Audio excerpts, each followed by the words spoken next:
ZEE5 ಆಗಲೇ ಸ್ವಲ್ಪ ರೂಢಿ ಮಾಡ್ತಿದ್ದಾರೆ. ಏನು ಮನೆ ಬಂತು ಚೆನ್ನಾಗಿದೆ, ಶೋಧ ಬಂತು ಚೆನ್ನಾಗಿದೆ, ಇದು ಇನ್ನೂ ಚೆನ್ನಾಗಿದೆ. ರಂಗಾಯಣ ರಘು ಸರ್ ಬಗ್ಗೆ ನಾನು ಹೊಸದಾಗಿ ಹೇಳೋ ಅವಶ್ಯಕತೆ ಇಲ್ಲ. Is a legendary actor. ಅವರ ಸಿನಿಮಾಗಳು ನೋಡಿದ್ದೀವಿ ಅಥವಾ ನಾನು ಪ್ರೀವಿಯಸ್ ಅವ್ರ ಜೊತೆ ಕೆಲಸ ಕೂಡ ಮಾಡಿದ್ದೀನಿ. ಬಟ್ ಏನಂದರೆ ಅವರು ಸೆಟ್ಟಲ್ಲಿ ಇದ್ದಾರೆ ಅಂದರೆ ಒಂದು ಟೆಂಪೋ ಮೂಡ್ ಸೆಟ್ ಮಾಡಿಬಿಡ್ತಾರೆ. ಅಂದರೆ ಒಂದು ಹ್ಯೂಮರ್ ಇದೆ ಅಂದರೆ ರಂಗಾಯಣ ರಘು ಸರ್ ಇಂದನೇ ಒಂದು ಟೆಂಪೋ ಸೆಟ್ ಆಗುತ್ತೆ. ಇದು ನಾನೆಲ್ಲೂ ಆಚೆ ಹೇಳ್ಕೊಂಡಿರಲಿಲ್ಲ. ಮುಂದೆ ಎಲ್ಲಾದರೂ ಫ್ಯೂಚರಲ್ಲಿ ಹೇಳ್ಕೊಳ್ಳೋಣ ಅಂತ ಅಂದ್ಕೊಂಡಿದ್ದೆ.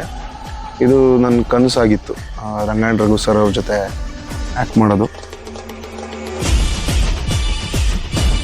ನನಗೆ ಭಾಳ ಮೆಚ್ಚಿನ ನಟ. ನಾವು ಬೇರೆ ಭಾಷೆಯ ಎಲ್ಲ ನಟರ ಬಗ್ಗೆ ಮಾತಾಡ್ತೀವಿ. ರಘು ಸರು, ಅಚ್ಯುತ್ ಸರು ಅವರೆಲ್ಲ ಆ ಥರದ ನಟರು.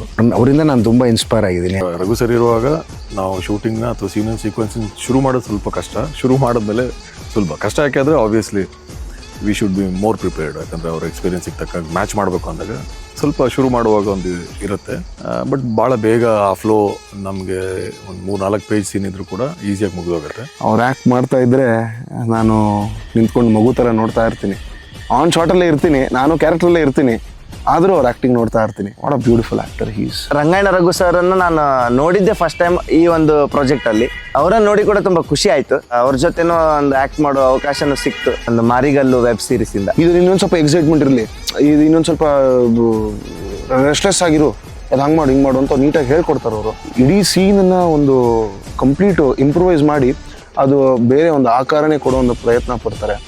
So it's like a fan boy moment for me. Very privileged to act with Rangana Raghu sir. Such a gem person. I love him a lot.